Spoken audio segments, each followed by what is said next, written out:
Hey there. I've been absent for a while from YouTube because, well, just had a lot of things to work on and wasn't that focused on communicating. Uh, Obviously, there's been a lot of uncertainty in the world. And a friend of mine just texted me and said, yeah, things would be nice if it weren't for all that. And I thought I'd make a little video about uncertainty and how I feel about it. And let me just say, I've spent my entire life working on what a lot of people would say are, silly but difficult issues. Taking care of the environment. And then when I went vegan, I realized that how we treat animals is really at the center of our environmental problems, our health problems, our social problems. And of course, it's just when I really realized the cruelty of it, that conviction to not do that anymore. That's really been, there's something very energizing about that. And, but I've had a lot of uncertainty in my life by following it, so I've gotten used to it. I've, I grew up middle class, so I used to tell my mom because she was kind of a whiner. Uh, I love my mom, but we'd have these conversations. I'd say, she would whine because they didn't have the same. I grew up in a neighborhood where a few blocks over were some of the wealthiest people in St. Louis. But just being middle class in the United States in the 60s and 70s is like still top of the world economically. I would show reports like, look, yeah, we're kind of on the bottom of this social class, but we're in the top 5% of wealth in the world. It's like, what are you complaining about? Uh, that, she was not, that kind of logic didn't really soak in to her. So that was how I grew up, though, kind of a lower end of the very upper end part of St. Louis. And it was, I think, that measure of wealth. I never missed a meal. My dad worked hard. He wasn't very present.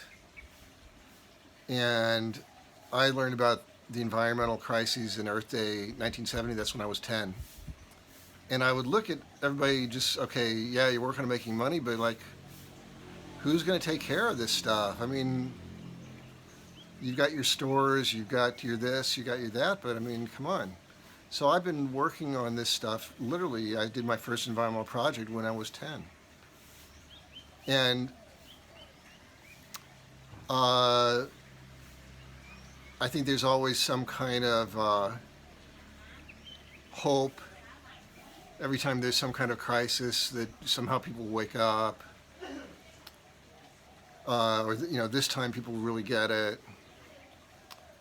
And of course, the COVID stuff is clearly the result of all these viral and bacterial outbreaks. Are all tied to animal agriculture, and the more that we intensify that, the more diseases we get, and then the eating of animals and the diseases caused by consuming them, they're just growing and growing. But I guess that kind of uncertainty about what's the future, are we going to have a planet? Will there be any, natural things left? I've seen so much destruction in my life. And so uncertainty, the reason I'm kind of hesitating to have these kind of discussions, I got stuff that works for me. I can't tell you it's going to work for you. And I can tell you honestly that, this with the coronavirus, that my personal fear level has just, every day it kind of get a jolt up. But fortunately, I started, a lot of practices, I guess, over 20 years ago to try to understand the role of my mind and what people might call consciousness. And, there is an intrinsic untruth about fear. And it's very simple. Like, for example, we might be afraid of fire, and that's a good fear, right? You don't want to lose your fear of like a hot stove, otherwise you'll just keep touching it and burning yourself. So fear does serve a purpose. But in the event of a real fire, like in your house, you just run out. You don't contemplate and you don't dwell in fear. And so, of course, this in no way negates the people that are on the front lines, the people who are dying or very near to death. This is why these kind of discussions I'd almost just rather avoid it. But I think, I have a little bit of distance. And to some extent, if you're able to watch this, maybe you have a little bit of distance or you want a little bit of empathy. So noticing, and I've experienced fear when there was nothing. That's the thing, if we're really honest. I've lived a pretty charmed life, even though I've taken a lot of risks in my life, at least compared to what other people think. I remember when I started my first environmental business in 1983, and I had some friends, they were doctors. They had graduated from Washington University Medical School, and I was like the only non-doctor or non-lawyer at this little dinner. And people asked me what I was doing. I said, I was running this environmentally oriented business, and they just go, whoa, I could never do that. That would be so frightening to me. Doctors. And it's like, okay. So when you're an entrepreneur, there's a lot of uncertainty. You can't really be an entrepreneur without dealing with uncertainty. That's what I'm saying. So a lot of us don't really face the uncertainty that's really ever present. So one thing to just notice is that if you're experiencing fear, just take a quick checklist. What really is happening right now? If the fear is strong enough, you'll be taking action. And if you're not taking action, then you can look at fear as like a class of worry. And worry is a kind of an activity that we do when we have time to contemplate and like not do anything. I'd say one way I cope with that, and coping is not the path, but sometimes I just don't want to deal with it, so I'll watch, YouTube political stuff. We don't really want to distract ourselves. We want to actually sit and notice, and as you get more comfortable with it, something beautiful happens. And I can say that for me personally, every day of the kind of bad news and that fear going up, and then watching the fear, and then suddenly it would transform into something very beautiful, a kind of peace. So fear can be a real guide to peace. And anxiety, these things can be a real guide to an immediate peace that is within all of us. And now, what does that have to do with this current situation? Well, Vegan Launch is all about financial organizing. Really, I would call it grassroots financial organizing, but it's not an us versus them approach. I'm just saying that people who care about the planet, vegans and environmentalists, control so many trillions of dollars, but it's disorganized. And now there's been some just really unique events. Like I read the other day that New Delhi saw blue skies for like the first time in years. It's one of the most polluted cities in the world, but with all the shutdowns, people are getting a taste of blue sky. And certainly one thing that motivates me is, when I used to go canoeing and hiking and, backpacking in wilderness areas, and that imprinting on real nature it's a very important thing for those of us in the West who don't experience it every day. We live such an unnaturalistic life in general. And so now we have this really creative moment that, the economy may come back, but all of the different events, the outbreaks, the seeing of blue sky for the first time in many cities around the world, people riding bicycles on streets that would normally be clogged with traffic. And there's just something really funny. Look, I'm not a serious guy. I'm not trying to make fun of anybody. But what's been going on around the world is that essential workers have been requested to go to work, which is good. But if you look at the inverse of that, all the rest of the work is being called non-essential. And there's this odd relationship. When the non-essential workers are not working, we have blue skies. The traffic jams have ended. And I think we really want to question at this moment what's really essential. And again, this is not to criticize people. They're going to go back to work. They need money, but it's up to us environmentalists and vegans. We have a certain imprint that we have not forgotten about how the world is, how it was, and how it can be. And it's really up to us to create new kinds of work that are much more in harmony, in the integration of ecology and economy, the integration of compassion and economy. That's really what this is about, to create a whole new kind of economy where all the work is essential. And I'm saying, look, musicians are essential. They're not not essential. I think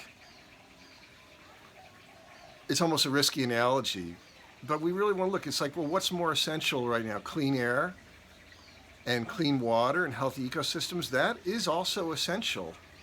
And yet we haven't treated it that way. And if we treated those things and animal rights as essential, if we treated clean air, clean water, and animal rights as essential, the whole world economy would change, and everybody would be working very happily on beautiful and yet very essential work. So I want to upgrade the definition of what's essential. And I'm not trying to criticize anybody else's career at the moment, but I think there's been an imbalance. And we have massive unemployment. There's structural unemployment throughout the world, and yet we just haven't given the proper value to the things that are the most essential to life. Healthy food that maximizes our immune system. That comes from natural farming practices. There's so many industries that are just not lying, they're nascent, they are emerging, like things like permaculture. Restoring the vitality of soils is one of the largest proposed methods for reversing climate change, because when soils are fertile, they soak up carbon. When they've been denatured with all these chemicals and Roundup and GMOs, then they put carbon into the atmosphere. So these are our essential things. These are essential, but how are we going to get that done? And that's really, my work with Vegan Launch is to bring together everybody that wants to work in this field, everyone that wants to be entrepreneurial, and of course everyone that would like to grow this economy with their investments. And so, there's always, when we are limited to the political realm for creating change, it just doesn't really work, because politicians are generally, since the dawn of politics, the kings, and as that evolved into capitalism and other isms, it's always politics then and now is still the place where people battle out for power, whether it's violent battles or at the ballot box. And ultimately, politics is closely tied with the military. That's not in the business of creating a peace-based economy. And so trying to move politicians with logic, exhortation, I did that for 10 years. It works a little bit. So I'm not saying stop. If you're doing that now, don't stop. I mean, unless you want to. I did stop after 10 years. I said there's got to be a better way, and I dropped out of that whole thing to work on financial organizing, because that's a way to get progress without waiting for politicians to do it. There's so much we can do immediately today. And as you build the economy, something amazing really happens, because if you look closely, culture has its own arc. It kind of goes like this. Hopefully we're going up. Anyway, it's got its own sweep, whatever you want to call it, whether it's going up or whether it's going down, it's got this big arc. And then politics is like static. It's a constant battle, but it's really only along the line of cultural norms. And so when I arrived in Washington, President George H.W. Bush was in office, and they used Microsoft-based computers in the White House. And then the Clintons took over, and they still used Microsoft. They didn't switch to Apple. Why? Because at that point, that was the cultural norm. There was no question about that. By that point, already by 1992, that had been decided. And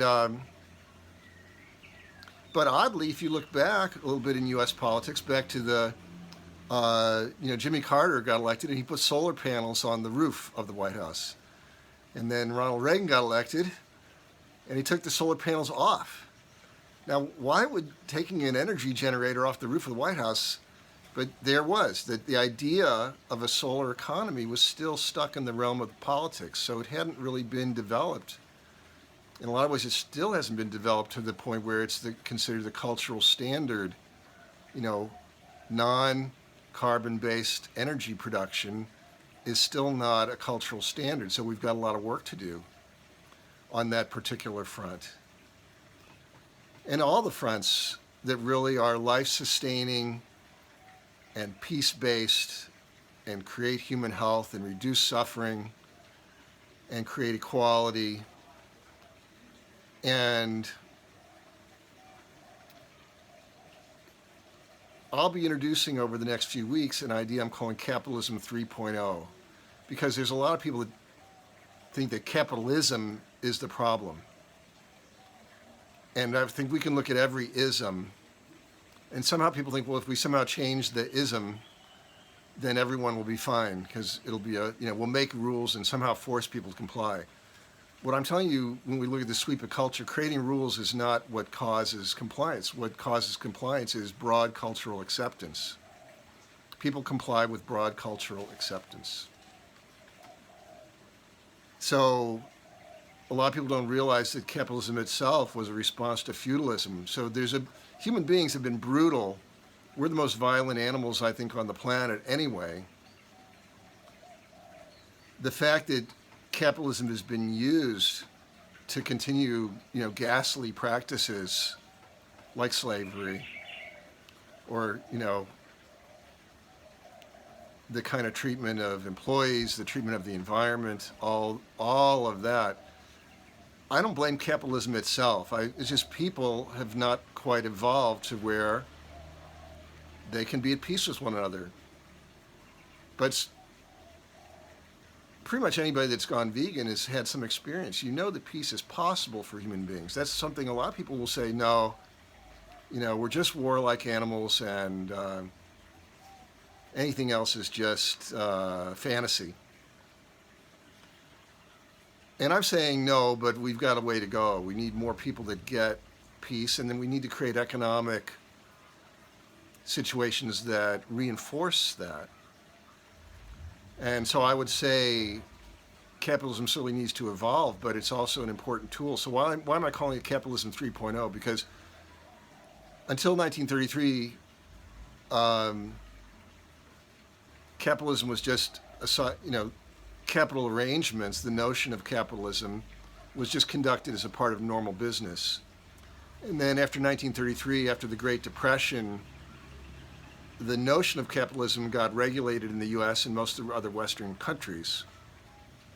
And the result of that was that then capitalism only became, for all practical purposes, the legal domain of the wealthy, and free speech around raising money for your company became almost impossible.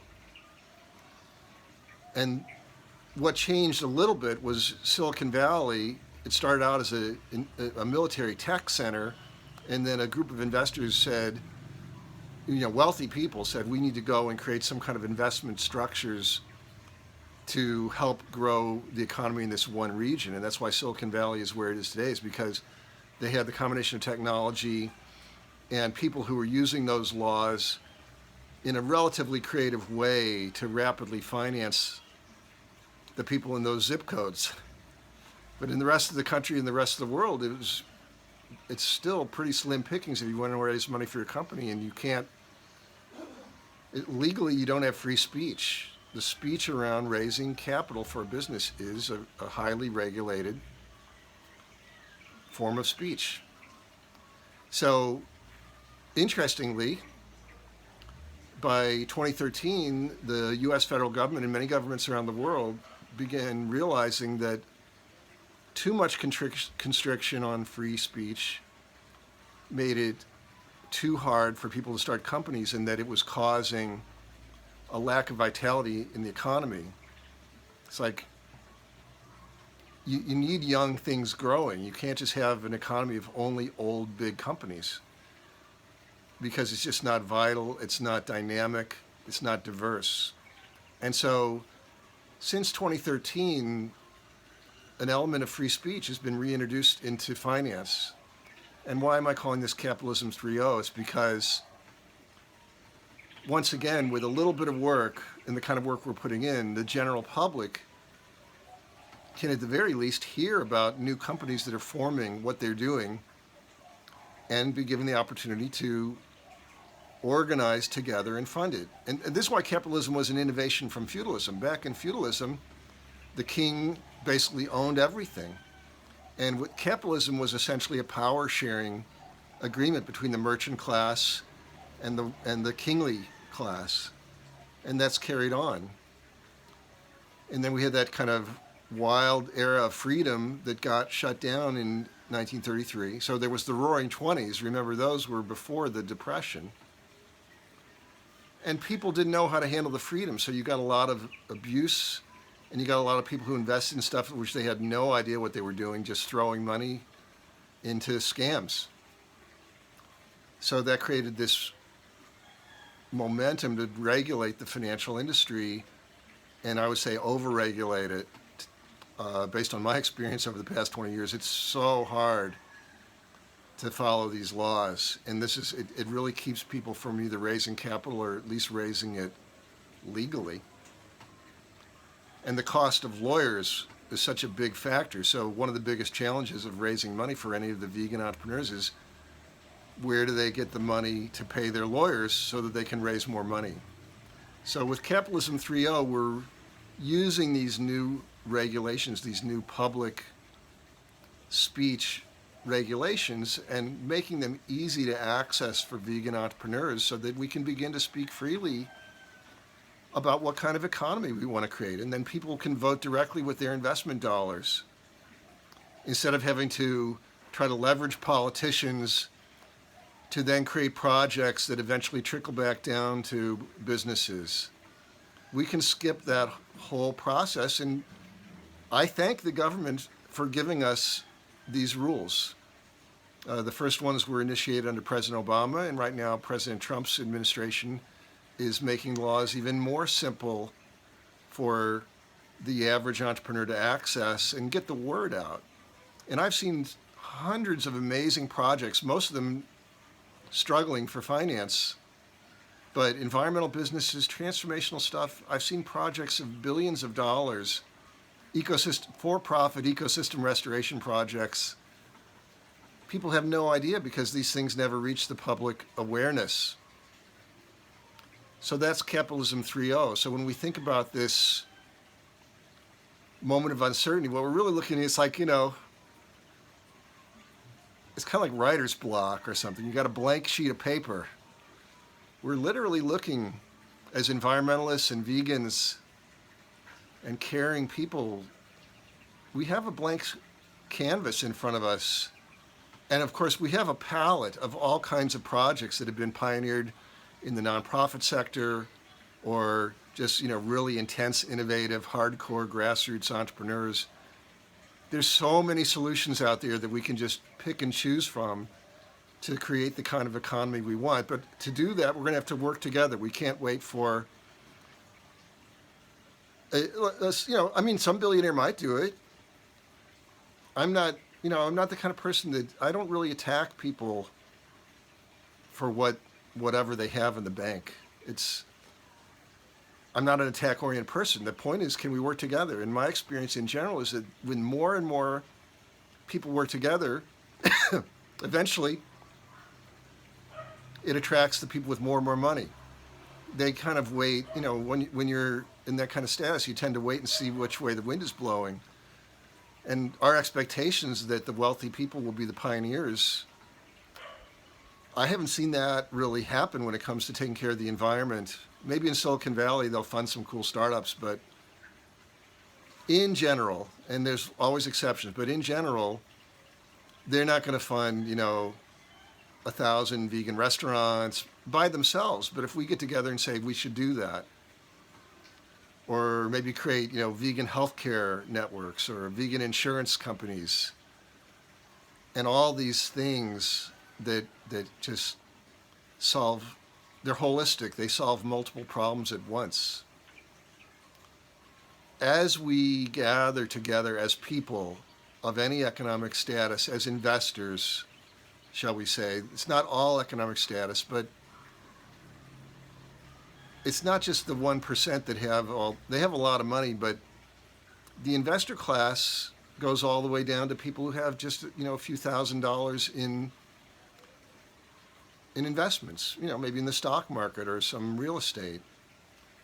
And what I've discovered in my research is that the bottom third, people who have less than $1 million, control a third of all investment wealth. Now, again, that leaves out the billions of people that have nothing.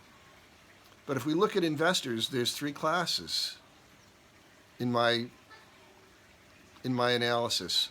The people who have under $1 million, they control a third of all wealth. The people who have $1 million to 10, they control the next third. And then the tiny number of people at the top of the pyramid, they control the last third, which is a lot, for such a small number of people. But until really recently, it's only been the people at the very top of the pyramid that have been making the fundamental decisions about what our world culture and economy are going to look like, whether it's with their direct investing or through their investments via venture capital and hedge funds. So, again, I wish they would do better, but I'm not waiting. It doesn't bother me. What I want to do is get people whoever understands. If you got $1 billion and you understand, I'm with you. If you've got $50,000 or $10,000 or $100 in your investment portfolio, you get to participate too. That's what this is really all about. Is more than ever, we need to have inclusive participation in how the world is going to work. Politics is intrinsically non-inclusive. It's a battle, win and lose. Finance, yeah, there's a lot of competition, there's a lot of abuse, but it's an avenue that has a lot of opportunities for peaceful agreements. So peace has a chance there, whereas very little progress can be made through the political avenue exclusive of anything else. If we limit our approach to just charities and politics, we're missing the main event on the planet, which is business. And I've known this since I was 20, and I've been working on this since I was 20 to be able for everyone to come together and create the kind of businesses that focus on these problems, not just, minimize their damage, but companies that are specifically designed to save the whales, and companies that are specifically designed to protect and restore forests, for-profit companies that have that as their mission. And we're beginning to see more and more examples of this as a potential. And whether or not you agree with Tesla's approach, I always caveat things because I don't always, anyway, the hell with it. Elon Musk, Tesla's mission is to transform the energy sector, not just to sell more cars or even sell the best cars. That's incidental to achieving their mission. And that's the kind of fundamental design of the companies that I get to see. And over the next several months, more and more of you will be able to see what I see. And when you see that, you'll be inspired. And I guess what I want to leave you with is an experience from backpacking in Idaho many years ago.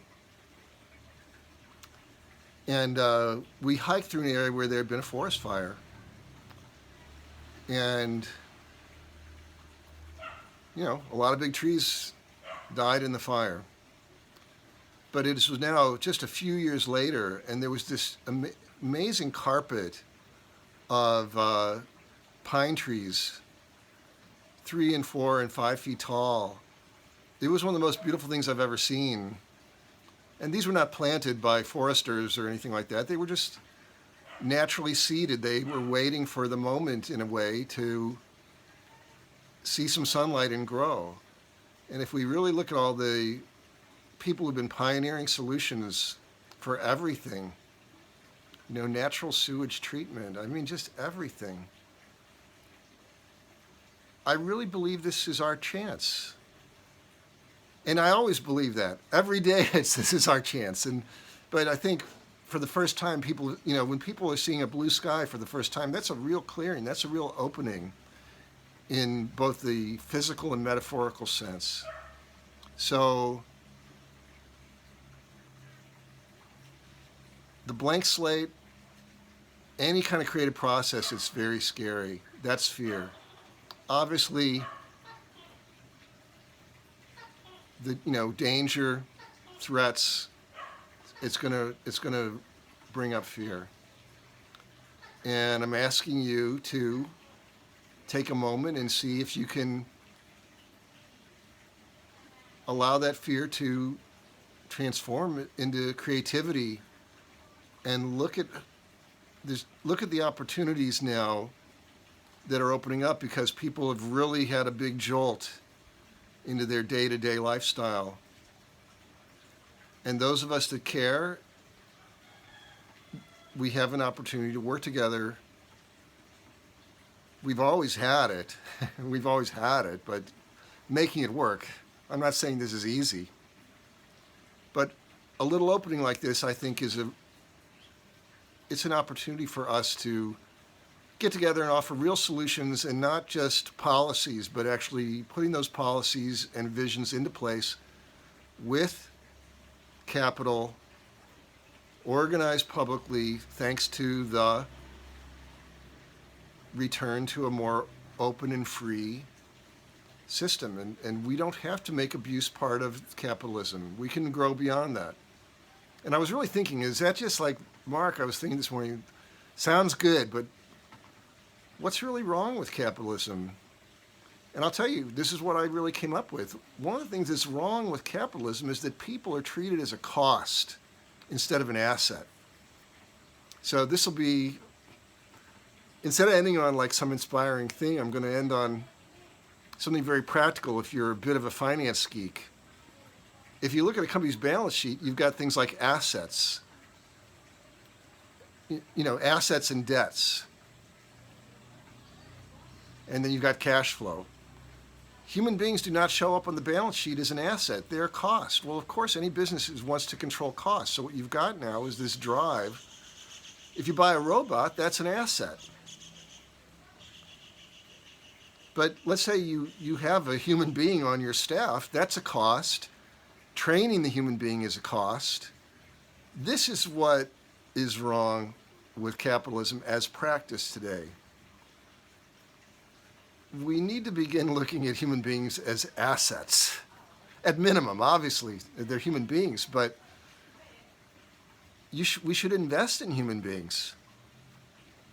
And then if we invest in a human being and train them, then their value would be higher, but as an asset, not just that they get more pay. We all need pay to live, but I'm just saying the idea of, on a capitalist balance sheet, that a human being is not an asset is one of the reasons why the whole market mentality rationalizes jerking people around, because we're counting them incorrectly. So that's a big flaw of capitalism that probably originated, as an outgrowth of slavery. And slavery predates capitalism. So we really need to elevate our notion of human beings on the balance sheet, because you wouldn't, let's say that you had a downturn in your business. I mean, you might sell the robot, but you wouldn't just fire it because it was an investment in the first place. It had value in that capitalistic sense. Anyway, it's getting dark. I've been outside. I think this is a sign to stop talking and post this video. So if you watched this far, thank you, and I look forward to doing a lot more.